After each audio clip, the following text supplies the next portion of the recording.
نعبدو و ایاک نستعین۔ سب سے پہلے تو رضا باقر آپ کو، آپ کی ٹیم، مرتضیٰ، آپ سب کو میں آج مبارک دیتا ہوں کہ آپ نے ایک بڑا لینڈ مارک کراس کیا یہ روشن ڈیجیٹل اکاؤنٹ میں، کہ آپ نے $1 ارب ان اکاؤنٹس میں آپ کی یہ جو اسکیم ہے اس نے کامیابی سے اتنی زیادہ اچیومنٹ کی۔ میں آپ کو مبارک دیتا ہوں۔ یہ جو آپ کی نئی اور اس کو آگے بڑھانے کے لیے اور اوورسیز پاکستانیز کی پارٹیسپیشن بڑھانے کے لیے جو آپ نے دو روشن اپنی کار اور جو روشن سماجی خدمت، یہ جو دو آپ نے اور پروڈکٹس دیے ہیں، انشاءاللہ یہ کامیاب ہوں گے۔ اور میں یہ چاہوں گا کہ آپ ہمارے فائنانس منسٹر شوکت ترین کی بھی پوری سروسز لیں، کیونکہ ان کی خاص، جو میں ان کو جانتا ہوں، ان کی مارکیٹنگ کے اندر ان کی خاص ایک ایکسپرٹیز ہے۔ تو یہ اور اس کے اندر بہت پوٹینشیل ہے، کیونکہ ابھی تک آپ نے $1 ارب لیا اور 1,20,30,000 پاکستانیوں سے، تو 90 لاکھ پاکستانی باہر ہیں۔ اور 90 لاکھ پاکستانیوں کی اگر ہم سوچ لیں کہ ایک فریکشن بھی ہم نے ان کا ٹیپ کر لیا، مثلا ہم 20 لاکھ تک بھی پہنچ گئے، تو یہ فگر کدھر سے کدھر جا سکتی ہے۔ تو اس میں بڑا ان ٹیپ پوٹینشیل پڑا ہوا ہے، اور جتنا بھی آپ اس کے اندر اپنی out of the box thinking کریں گے، سوچیں گے، اپنی اس کی مارکیٹنگ کی چیزیں سوچیں گے، تو یہ میرے خیال میں یہ ایسی چیز ہے، یہ ہمیں وہ کشن دے گی کہ ہمیں دیکھیں ہمارا مسئلہ کیا پاکستان کا مسئلہ یہ رہا ہے کہ ہم نے کسی نے بھی زور ہی نہیں لگایا اپنی ایکسپورٹس بڑھانے کے لیے۔ تو کیونکہ ایکسپورٹس ہماری بڑھی نہیں، وہ اصل میں وہ سب سے بڑا ایک رکاوٹ بن گئی پاکستان کے آگے بڑھنے میں۔ ہوتا کیا تھا کہ ہماری جیسی گروتھ ریٹ بڑھنی شروع ہوتی تھی، وہ جا کے پریشر پڑنا شروع ہو جاتا تھا ہمارے کرنٹ اکاؤنٹ کے اوپر۔ وہ جیسی وہ ڈیفیسٹ کے اوپر جانا شروع ہوتا تھا، ساری جو ہماری گروتھ ریٹ ہے وہ اس لیے رکتی تھی، وہ جو بوم اور بس سائیکل تھا، کہ ہمیں پھر ڈالرز کی کمی ہوتی تھی، کیونکہ جیسی جیسی گروتھ ریٹ بڑھتی تھی، امپورٹس بڑھتی تھی، ڈالرز کی کمی ہوتی تھی، ایکسپورٹس بڑھتی نہیں تھی۔ تو جیسے ڈالرز کی کمی آتی تھی، ہمیں IMF کے پاس جانا پڑتا تھا۔ اور ابھی تک غالباً ہم کو پچھلے 30 سالوں میں کم از کم 20 دفعہ تو جا چکے ہیں IMF کے پاس۔ اور یہ ہماری ایک بڑا المیہ رہا ہے کہ کسی نے لانگ ٹرم پلاننگ نہیں کی۔ تو جب تک ہم اپنی ایکسپورٹس کو اس لیول پہ نہیں لے کے جائیں، جس لیول پہ کہ وہ ہماری امپورٹ سے زیادہ ہماری ایکسپورٹس بڑھائیں، تب تک ہمارے پاس صرف راستہ یہ ہے کہ ہم اوورسیز پاکستانی جو ہمارا بہت بڑا ایسٹ پڑا ہوا ہے، اس کو کسی طرح ہم اس ایسٹ کو ٹیپ کریں۔ ابھی تک بڑی تھوڑی کوششیں ہوئیں، اور شوکت ترین جب پہلی دفعہ فائنانس منسٹر تھے تو پہلی دفعہ انہوں نے ریمیٹنسز کے اوپر کوشش کی، کسی طرح زیادہ ہم ریمیٹنسز اوورسیز پاکستانیز کی لے کے آئیں۔ اب یہ دوسری دفعہ ایفرٹ ہو رہی ہے، جو کہ رضا آپ نے لیڈ لی اس کے اندر۔ اب ہمیں کوشش یہ کرنی چاہیے کہ ہر قسم کی اپنے آپ کے اسٹیٹ بینک کے اندر، شوکت ترین آپ کی فائنانس منسٹری میں، ہماری اکنامک پوری ایڈوائزری ٹیم بیٹھی ہوئی ہے، ہمیں سارا وقت برین سٹارمنگ کرنی چاہیے کہ ہم جب تک ہماری ایکسپورٹس نہیں بڑھتی، ہم کس طرح وہ گیپ انکریز کریں گے، وہ فل کریں گے، وہ گیپ کیسے فل کریں گے اپنے اوورسیز پاکستانیز کی ریمیٹنسز سے۔ آپ نے جو بات کی، ہماری اس وقت ہم نے جو انسینٹیوائز کیا اپنے کنسٹرکشن سیکٹر کو اور لو کاسٹ ہاؤسنگ کو، اب یہ آہستہ آہستہ پک کر رہی ہیں۔ جس طرح آپ نے ٹھیک ایک بات کہی کہ ہمارے بینکس کو ابھی تک عادت نہیں ہے، وہ جو بینک سے فائنانس کروانا چاہتا ہے اپنا گھر، وہ جو چھوٹے لوگ ہیں، جو وہ کلاس ہے جس کے پاس آج تک کبھی کسی کو قرضے ملے نہیں بینک سے، تو اس کے لیے آہستہ آہستہ بینکس کو اپنے اسٹاف کو ٹریننگ کرنی پڑے گی ان کو سروس کرنے کے لیے۔ اور جیسے جیسے ہماری کنسٹرکشن میں ماشاءاللہ بہت بڑی بوم آ رہی ہے، تو جیسے جیسے ہماری کنسٹرکشن بڑھتی جائے گی، ہاؤسنگ کی ڈیمانڈ بڑھتی جائے گی، ہاؤسنگ کے اندر زیادہ لوگ پیسے لگانا شروع ہو جائیں گے، تو ہمارا پریشر پڑے گا جا کے کرنٹ اکاؤنٹ کے اوپر، اور ہماری امپورٹس بڑھیں گی، اور جب وہاں پریشر پڑے گا امپورٹس بڑھنے سے، تو ہمیں وہ پیریڈ کے اندر بہت ضروری ہے کہ ہم اوورسیز پاکستانیز کو ٹیپ کریں۔ اس میں ابھی بھی ہم ماشاء اللہ ہم نے پچھلے 1 سال میں ریکارڈ ریمیٹنسز آئی ہیں اوورسیز پاکستانی سے، سارے پچھلے ریکارڈز ٹوٹ چکے ہیں۔ لیکن یہ بھی جس طرح ورڈ وہ ایکسپریشن استعمال کرتے ہیں ٹپ آف دی آئس برگ،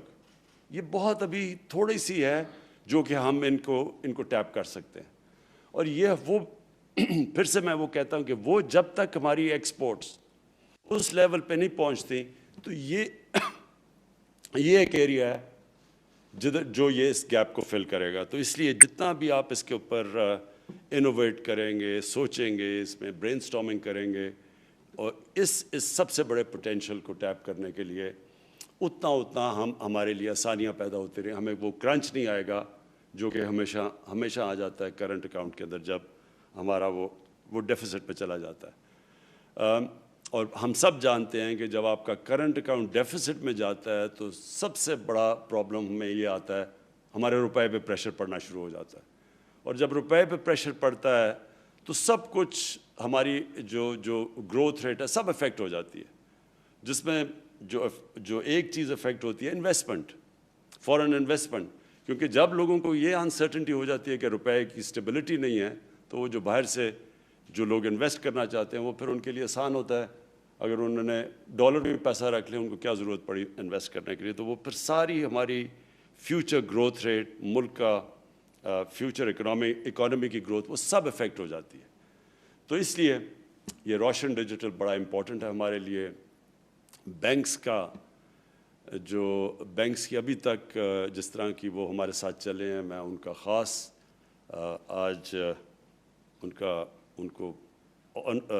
اپریشیٹ کرنا چاہتا ہوں، خراج تحسین پیش کرنا چاہتا ہوں کہ ہاؤسنگ میں بھی وہ کنیکٹڈ ہے، ہاؤسنگ میں بھی بینکس کی ہمارا رول بہت بڑا ہمیں چاہیے، اور دوسرا یہ جو اٹریکٹ کرتے ہیں ہم اوورسیز پاکستانی کی ریمیٹنسز میں، اس میں بھی بہت بڑا چاہیے۔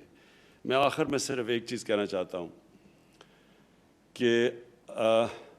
ہمارا جو ایسٹ ہے،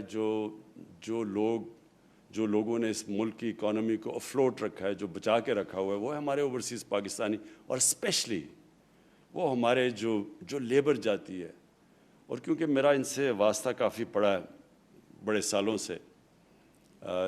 جب سے میں پہلی دفعہ باہر کرکٹ کھیلنے گیا تو وہ کرکٹ میں زیادہ تر جو ہم جاتے تھے انگلینڈ کرکٹ کھیلنے، تو ہمارا جو وہ لیبر کلاس تھی وہ بڑے آئیڈینٹیفائی کرتے تھے پاکستان سے، میچز پہ آتے تھے، تو میرا ان سے تب سے رابطہ ہے، آج سے 50 سال سے۔ تو مجھے افسوس سے کہنا پڑتا ہے کہ ہمارے جو ایمبیسیز ہیں وہ جس طرح ان کو اپریشیٹ کرنا چاہیے ان محنت کش لوگوں کو جو خون پسینہ ایک کرتے ہیں، اور مجھے تو پتہ ہے کہ بیچارے کئی دفعہ 12 گھنٹے کام کرتے ہیں، ایکسٹرا شفٹس لگاتے ہیں، پیسے بچا کے اپنی فیملیز کو بھیجتے ہیں، اور 6 8 ایک کمرے کے اندر رہتے ہیں، اور جس طرح میں نے ان کو دیکھا ہوا ہے تو یہ بہت ہمارے اسپیشل لوگ ہیں اس ملک کے۔ ایک تو ہم ان کو نوکریاں نہیں دے سکتے، اپنی فیملی سے دور ہوتے ہیں اور بڑے مہینے دور رہتے ہیں، اور کئی دفعہ سال دور رہتے ہیں اپنی فیملی سے، پھر وہ محنت کرتے ہیں، اصل خون پسینہ ایک کر کے وہ پیسہ بچا کے بھیجتے ہیں، اور وہی ریمیٹنسز آج ہمیں پاکستان کو چلا رہی ہیں۔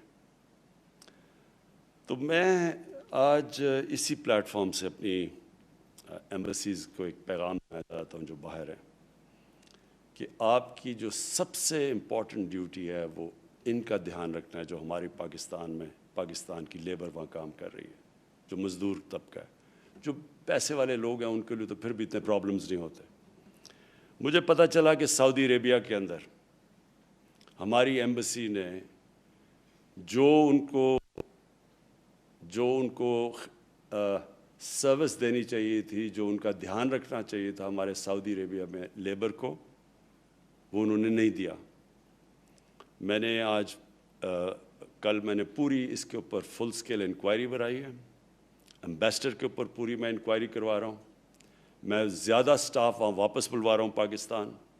اور جب یہ انکوائری کے رزلٹس آئیں گے تو جو ذمہ دار ہیں جنہوں نے مس ٹریٹ کیا ہمارے لیبر کو اور جو ان کا کام ہے سب سے بڑا،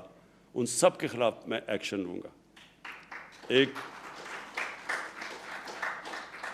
ایک ہم ان کی مثال بنائیں گے کہ یہ ان کا جو سب سے بڑا کام ہے ان کی مدد کرنا، بجائے مدد کرنے کے مجھے یہ بھی رپورٹس آئی ہیں کہ ان سے پیسے لیے جاتے تھے۔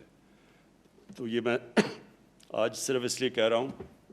کہ اس میں پوری انویسٹیگیشن اب ہو رہی ہے، بڑی ہائی پاورڈ انویسٹیگیشن ہو رہی ہے، اور جن لوگوں نے ہماری لیبر کو سے ایکسٹارٹ کیا، مسٹریٹ کیا، اپنا کام نہیں کیا، ان کے اوپر ہم ایک مثالی سزائیں دیں گے ان کو۔ پھر سے میں آپ کو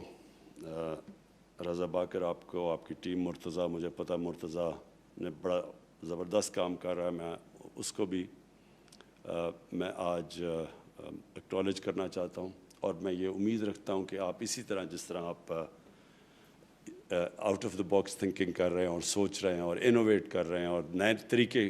کر رہے ہیں، کیونکہ یہ بہت بڑا 90 لاکھ پاکستانی اوورسیز بہت بڑا ایسٹ ہمارا بیٹھا ہوا ہے باہر، اور اس کو ہم نے ابھی کوشش، جس طرح میں نے کہا، جب تک ایکسپورٹس نہیں بڑھتی، اس ہم نے اپنے بڑے اثاثے کو صحیح معنی میں ٹیپ کرنا ہے۔ بہت بہت شکریہ۔